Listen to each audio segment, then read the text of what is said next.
oli mees, kõndis metsas ringi, jalutas ringi ja kuuleb mingi hääl.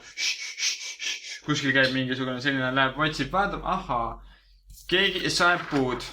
Mees saeb puud.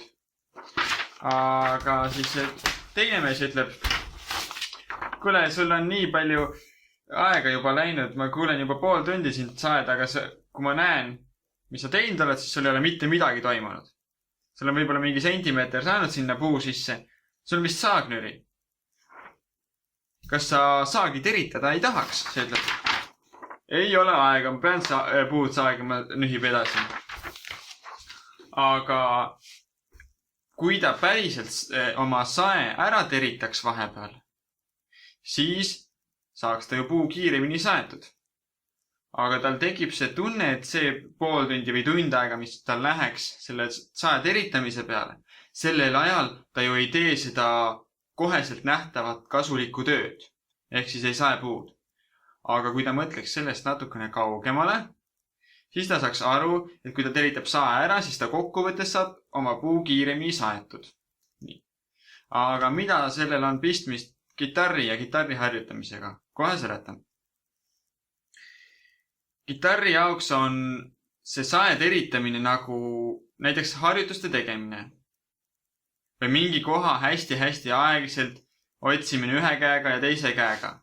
Kui ma teen harjutusi hästi korralikult, näiteks teen praegu vasaku käe harjutust. Meil on lemmikharjutus. Video kirjeldusse panen ka lingi selle kohta.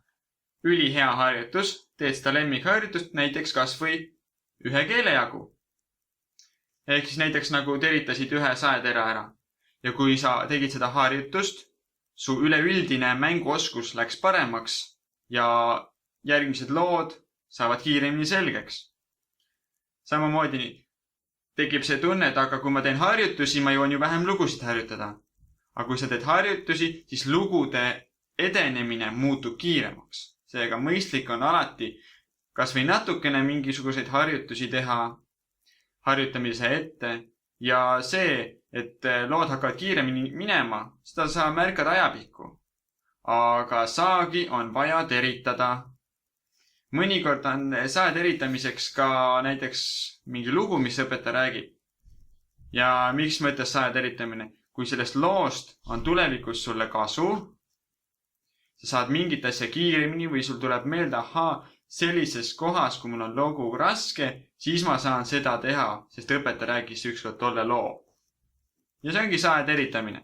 Seega, ära jäta harjutusi vahele, tee vähemalt natukene, siis su üleüldine tehnika paraneb ja lood tulevad kiiremini. Head harjutamist ja näeme juba järgmine kord.